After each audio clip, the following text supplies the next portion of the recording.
So kalau tengok kat sini pun ada. Kalau datang ramai mungkin boleh duduk dekat kawasan ni ya.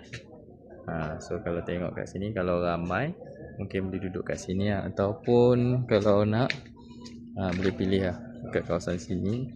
So ni kita dekat kawasan Marina Restaurant, dekat kawasan Tok If. Ni so kalau korang tengok dia punya tempat ni, adalah macam garden lah.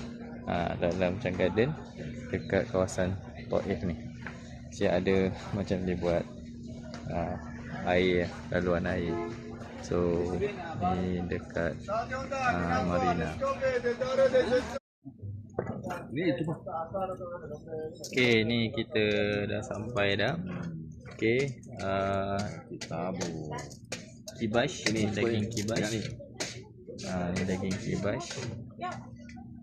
So kita makan dekat kawasan taman lah. Set Talam ni, set Talam.